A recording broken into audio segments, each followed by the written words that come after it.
Hello there, and as usual, I'm Aaron from Let's Stay Gamers, and welcome.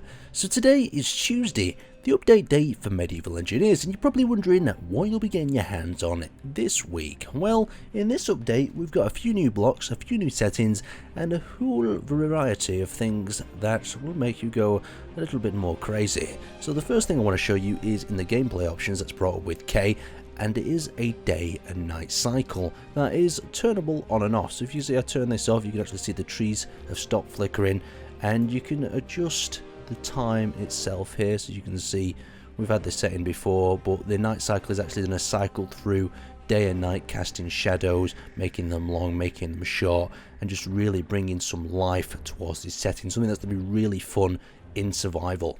So moving on to the custom world settings, you'll notice that we have two new settings to do with day duration. Now, first off, day duration affects how long each day will last, so all the way from 0 up to 1440. Now, the next setting allows you to vary how much of that time will be spent day and how much of that time will be spent night. So you can have 0% day and have a very dark world, you have a very nighttime world, or you can have it the opposite way around where you have a longer day and a shorter night. So that could work really well in many sort of survival scenarios. So we're back into the bandits hideout to actually have a look at one of the tools. So by pressing G, we bring up our menu, and if we go into character tools, last week we got a variety of torches, hammers, and even a mace, all very devastating and dangerous against players, and actually probably just as devastating. We've got an actual pickaxe this week, and it can be used to swing and attack other players, but it can also be used to mine away at rocks and boulders. So you can see here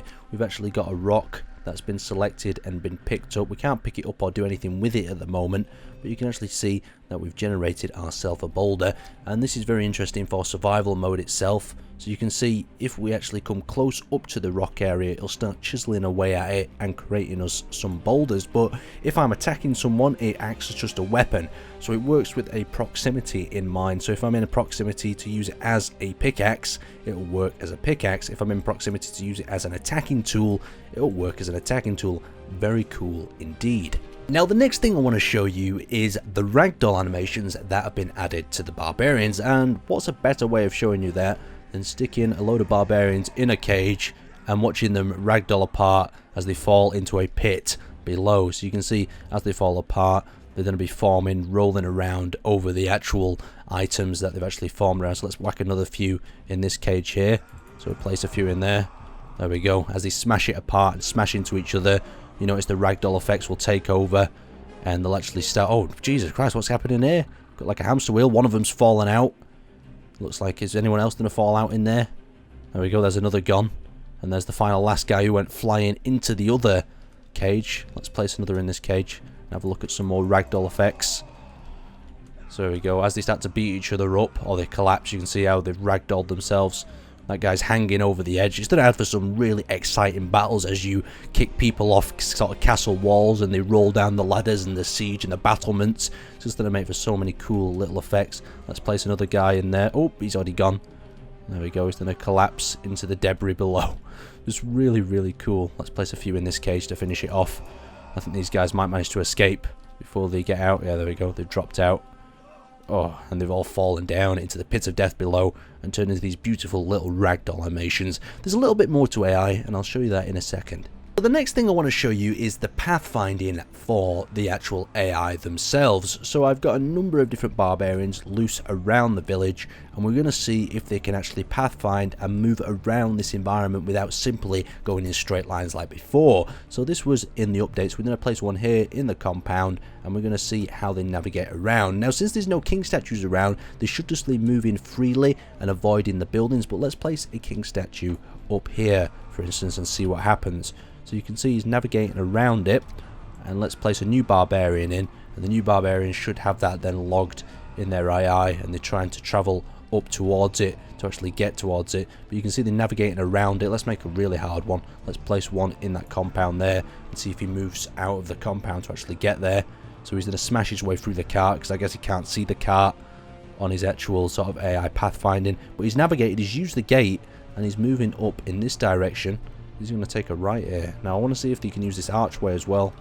So he's heading up there around the left, and he's headed under that rock. So yeah, they're navigating around the environment really easily, and it looks quite interesting as well how they're doing it. They're trying to use stairs, but it looks like stairs are just not quite on their agenda yet, but they can move around and avoid bumping into objects, as you can see here. So let's place a guy up here and see if he moves around the correct way rather than just dropping off the side. So he's looking for the pathway there. Looks like he's going to take a left. He's going to head towards that king statue that's placed there. So he's navigating the village. Now where is he going? He's going left. Will he take a right? Oh, very cool. Very cool indeed. Looks like he's having a smash at something as well, and he's heading towards that king statue. So it's really cool to see how they're pathfinding and navigating the environment. Let's move on. So the next thing we're going to actually take a look at are some of the new blocks. So if we head up here onto this platform, I'm going to lay a few of them out for you. So if we head to the G menu, we have a number of different slanted battlements. Now we've seen these before, but this one is actually the new one. And you can see as we rotate it, we can actually have a few different ones on the plus and minus, and this can be used both for battlements going up hills, as well as combining it with the roof block to actually make a really nice roofing tile like so. So you can use that for the side of a house, make it really cool and blend it in to the sort of castle's environment. Now if we go down a little bit further, we'll notice we've got these strange sort of stones. Now these are stones from the mining, so you can actually see we could launch these in a catapult or something, a bit more of a rough and ready sort of design. You can see we've got them there, and I think we can drop them in sort of manually. So let's roll one down the roof there. And we've also got the small one that's a little bit smaller, and we can roll that down. So they're perfect for doing a bit of quarrying and sticking in your minecarts at the moment. Now we've also got these. So we've got a blank tower empty, and we also have a wooden support.